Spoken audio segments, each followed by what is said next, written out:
Salut à tous, c'est le collectionneur. Aujourd'hui on se retrouve pour le déballage de quelques achats de la semaine. Alors je dis achat mais c'est plutôt réception de la semaine. Et ça contient des pops mais aussi d'autres petites choses. Je vais vous faire découvrir tout ça et vous me direz ce que vous en pensez.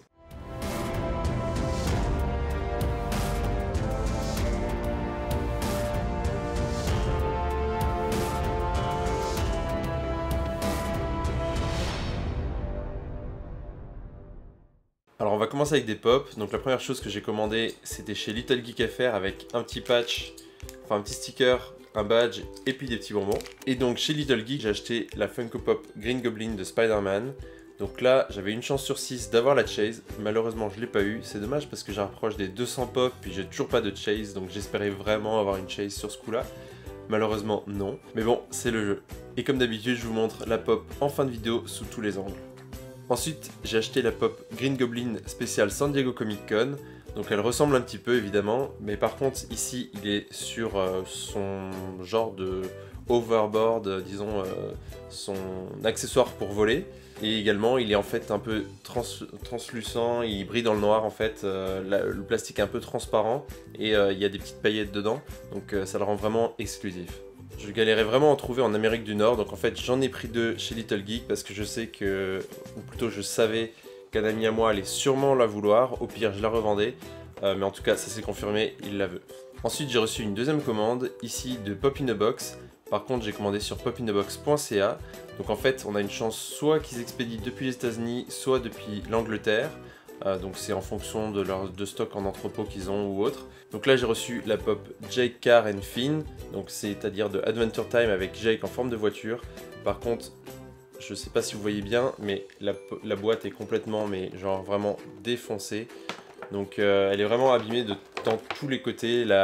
En fait, les pops étaient posées comme ça dans le carton, sans aucun même papier pour pas qu'elle se balade dans le carton ou quoi que ce soit.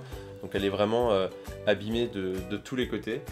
Donc j'ai râlé quand même chez Pop in a Box pour voir ce qu'on pouvait faire. Donc ils ont accepté en fait de me rembourser 10$ sur mes achats. Donc j'ai payé pour les 4 pops. Donc pour la ride j'ai payé je crois 20$. Puis les 2 pops qui arrivent j'ai payé 10$ chacune. Donc 10$ de remboursé, ça reste honnête, ça fait 25% du prix. Donc je vais pas me plaindre là-dessus. Après ça aurait été d'autres pops plus rares, j'aurais sûrement demandé un échange. Ici c'est des pops, alors j'adore ces pops là, je vais vous les montrer tout à l'heure. Mais c'est pas des pops qui sont forcément rares ou quoi, ou qui sont vraiment importantes au niveau de la boîte pour moi. Donc ça me pose moins de problème de juste demander les 10$ de remboursement. Ensuite la deuxième pop c'est Princess Bubblegum, donc encore de Adventure Time. Donc là la boîte, encore une fois elle est abîmée, ici le plastique est plié. Il y a les coins qui sont complètement abîmés de tous les côtés. Donc pareil, il n'y avait pas de protection, c'était dans la même boîte. Donc voilà. Et la dernière pop de Pop in a Box, c'était Jake. Encore une fois, de Adventure Time. Et ici, il y avait juste ce coin-là qui était pris. Donc le reste de la boîte est plutôt correct. Elle n'a pas trop pris au niveau des autres coins, un petit peu, mais c'est vraiment léger. Donc là, c'est pas trop grave. Donc là cette pop je vous la montre à la fin de la vidéo, mais je vais encore vous montrer deux objets que j'ai reçus cette semaine. Alors le premier objet vient également de ma commande Pop in a Box. Cette fois-ci par contre ça venait d'Angleterre et c'était très bien protégé, mais vraiment surprotégé. Donc là c'est vraiment la différence entre le colis qui venait des États-Unis qui n'était pas du tout protégé et le colis qui vient d'Angleterre qui est vraiment surprotégé. Donc Pop in a Box, si vous voulez commander chez eux, vous pouvez vous abonner par exemple pour recevoir des pops tous les mois. Vous pouvez remplir une liste pour dire quel pop vous avez ou pas, lesquels vous voudriez, donc ça vous permet de ne pas avoir de doublons, d'avoir plutôt des pops que vous voulez. Celles que vous mettez par exemple, vous ne les voulez pas, ben, vous ne les aurez pas. Donc popinabox.co.uk, donc je vous mets le lien dans la description. Ça vous permet donc finalement de recevoir des pops tous les mois, d'être sûr de ne pas avoir de doublons, et eux ils protègent bien. Et puis n'hésitez pas à utiliser le lien qui est dans la description parce que toutes les 4 personnes qui s'abonnent ou achètent sur le site, eh ben, je peux recevoir une pop gratuite. Et donc pour Pop in a Box, j'ai reçu un objet des Gardiens de la Galaxie. Donc c'est en fait une petite statue sur laquelle on va faire pousser des plantes. Donc il y a des tiges de haricots et vous voyez aussi un petit peu d'herbe. Donc j'ai déjà planté ça. Donc j'ai la terre ici, vous voyez il y a les graines. Donc elles sont un petit peu en train de germer, j'ai planté ça hier. Donc c'est juste en train de venir. Mais en tout cas, je pense que d'ici un mois, je devrais pouvoir vous montrer l'herbe qui a poussé. Puis je sais pas encore si les tiges de haricots vont pousser très vite.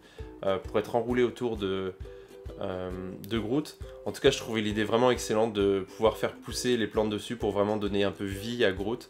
Donc j'ai vraiment craqué là-dessus pour avoir ma petite plante de bureau. Je cherchais une petite plante de bureau geek, bah là c'était parfait. Et pour finir, il me manquait aussi une lampe de chevet. Donc j'ai trouvé une lampe de chevet avec le bloc de Mario Bros. Donc c'est une lampe que j'ai achetée sur Short Punch en utilisant un bon de la Nerdblock. Donc vous savez, dans les Nerdblock, on reçoit en fait des bons de 10 $. Donc là j'ai pu en utiliser un. J'ai pas acheté de t-shirt, j'ai acheté uniquement ce bloc qui s'allume.